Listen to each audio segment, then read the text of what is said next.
Ito na, makinig mga SSS members. Magandang balita mula kay Pangulong Bongbong Marcos para sa inyong lahat. Matutuwa kayo dito at makikinabang kayo. Mamaya-maya, pakikinggan natin ang kanyang pahayag. Hello mga ka-vlogs! Welcome dito sa aking YouTube channel. Magandang araw po sa lahat ng mga manonood sa kayong dako sa mundo. Kumusta kayo mga ka-vlogs? Eto, makinig kayo mga miyembro ni SSS dahil ang Pangulong Bongbong Marcos meron pong magandang balita para sa lahat ng mga SSS members na tiyak ikatutuwa at makikinabang kayo. Kung ano ito? Narito, pakinggan ang Pangulo ng Republika ng Pilipinas na si Presidente Bongbong Marcos Jr. Sa lahat ng ating mga kababayan na SSS member, meron akong magandang balita. Simula itong Disyembre na ito, ay makakapagbigay na ang SSS na tinatawag na emergency loan. Dahil habang nasa ilalim, halimbawa, ng national emergency, ay magbibigay ng emergency loan ang SSS. Ito ay isang pautang na ang bayad ay mababa lang, 7% lang. Bukod pa riyan, ay meron tinatawag na 6-month moratorium. Ibig sabihin, pagtanggap ninyo ng loan galing sa SSS, sa 6 na buwan, sa unang 6 na buwan, hindi kayo kailangan magbayad para sa loan amortization. Para naman mapagaan ang inyong dala. Magagamit po inyo itong loan na ito para sa inyong pangangailangan, lalo na, kagaya ng aking nabanggit, pagka-emergency, ito po ang makukuha ninyo sa SSS. At tuloy-tuloy naman po ang pakikipag-ugnayan ko sa SSS upang makahanap ng iba't iba pang paraan para magkaroon ng mas ligtas at makatarungan na alternatibo sa microloan at emergency loan. Maganda po ito kasi imbis na pupunta po kayo sa 5-6 at mapasubo sa malalim na utang, ay meron na kayong magagamit at ang babayaran lang ay 7% lamang. Kaya sana ito'y makatulong po. At yan po mga ka-vlogs, no, inyong po napakinggan si President Bongbong Marcos Jr. kung saan kanya pong binalita na meron pong programa ang SSS na tinatawag na SSS Emergency Loan Program. So ang Emergency Loan Program is a microloan program na layunin pong magbigay ng short-term na pautang para sa lahat ng mga miyembro na SSS na nasa mababang interest lamang, at ito po ay pantapat sa mga loan sharks o mga matataas ang mga interest na mga lending sa labas mga ka-vlogs, at karamihan sa ating mga miyembro ni SSS nababaon po doon sa utang na ang tataas po ng interest. So ang napaloob po dito sa emergency loan program ni SSS, no, actually nagsimula na ito last December 10, 2025,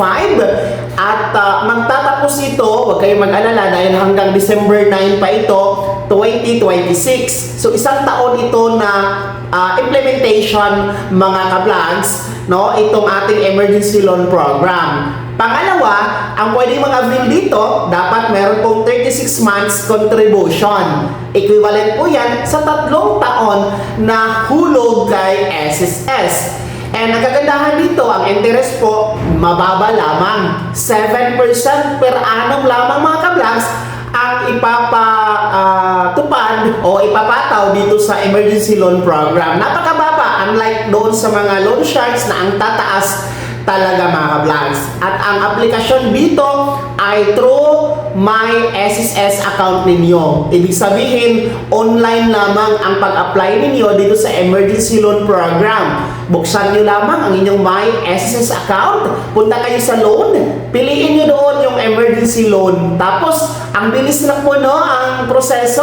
Kung qualified kayo, diretso po na maproseso yan, ma-approve within 3 to 7 working days. Makikredit na po sa inyong bank account kung saan nakarehistro sa SSS mga ka-vlogs. Isa pa sa kagandahan dito sa emergency loan program, meron po tayong tinatawag na 6 na buwan na moratorium. Ibig sabihin ng 6 na buwan na moratorium, hindi kayo magbabayad pa sa loob ng 6 na buwan simula ng inyong pagtanggap o pag-approve ng inyong emergency loan, mga ka-vlogs. Halimbawa, kung ngayon, no, since March 1 na tayo bukas, kung ngayong Marso, mag-apply kayo sa emergency loan program, no, tapos na-approve kayo, bilang kayo ng 6 na buwan.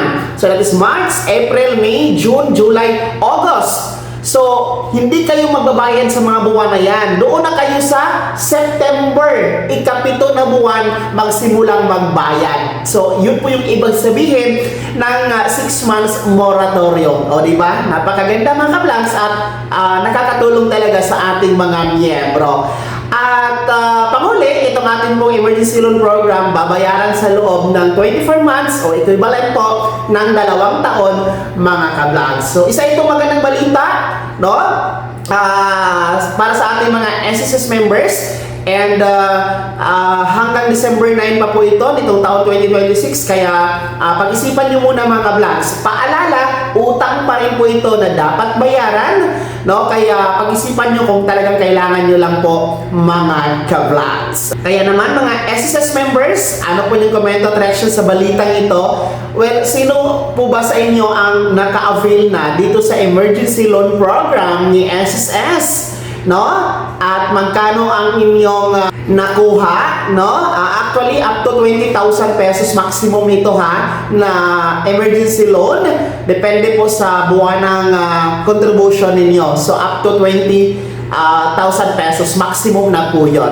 So, lahat na yan, ibahagi nyo po sa comment section na nasa baba. Pakilakip ng buong pangalan at kung tayo saan kayo. Kung bago ka pa lang sa aking channel, o di kaya di ka pa nakasubscribe, click nyo muna ang subscribe button na nasa baba. Huwag kalimutan na pindutin ang notification bell, ilagay sa all para una ka sa mga balitang i-upload ko. Maraming salamat po. God bless. Mag-ingat mga ka-vlogs.